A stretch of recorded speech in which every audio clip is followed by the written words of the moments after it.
పల్నాడు జిల్లా నర్సరావుపేటలో విజిలెన్స్ అధికారులు మెరుపు దాడులు చేశారు. పట్టణంలో పలు ఆయిల్ మిల్లులపై దాడులు చేసి శాంపిల్స్ సేకరించారు. అధికారుల దాడులతో మిల్లుల యజమానులు తాళాలు వేసి వెళ్లిపోయారు.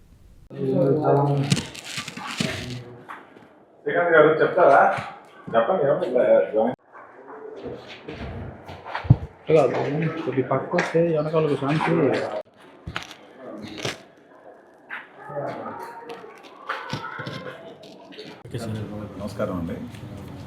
ఈరోజు గుంటూరు జిల్లా విజిలెన్స్ అండ్ ఎన్ఫోర్స్మెంట్ ఎస్పీ గారి ఉత్తర్వుల మేరకు మా ఆధ్వర్యంలో ఫుడ్ సేఫ్టీ అధికారి అయినటువంటి శ్రీకాంత్ గారు మేము కలిసి జాయింట్గా ఇన్స్పెక్షన్ చేయడం జరిగింది. బరంపేట రోడ్లో ఉన్నటువంటి Vahini Edible Oils Private Limited ఫర్మ్ని ఇన్స్పెక్షన్ చేశాము. ఇక్కడ మెజారిటీగా బ్రాండెడ్ ఆయిల్సే వీళ్ళు రీసేల్ చేస్తున్నారు. వాటిలో కూడా శాంపిల్స్ లిస్ట్ చేశారు ఫుడ్ ఇన్స్పెక్టర్ గారు. అలాగే లూజ్లో ఉన్నటువంటి పామ్ ఆయిల్కి సంబంధించి కూడా శాంపిల్స్ కలెక్ట్ చేశారు. వారు ఫర్దర్ అనాలిసిస్ కోసము స్టేట్ ఫుడ్ ల్యాబొరేటరీకి పంపిస్తున్నారు.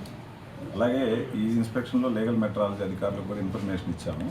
అన్ఫార్చునేట్లీ వాళ్ళు ఆల్రెడీ అరేంజ్ ప్రోగ్రాంలో సత్తెనపల్లిలో ఉండటం వల్ల వాళ్ళు రాలేకపోయారు. బట్ వాళ్ళకు కూడా ఇన్ఫర్మేషన్ ఇచ్చాము. సో ఈ ఇన్స్పెక్షన్స్ ఇలాగే కంటిన్యూ అవుతాయని తెలియపరుస్తుంది. Thank you. Ready sir. అందరికీ నమస్కారం అండి.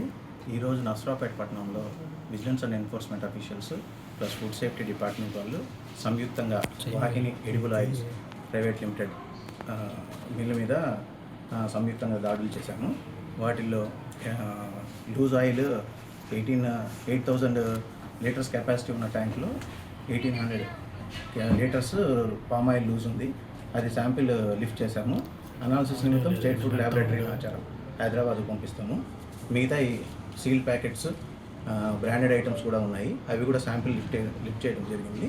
అనాలిసిస్ రిపోర్ట్స్ వచ్చిన తర్వాత వాటి మీద తగు చర్యలు తీసుకుంటాం.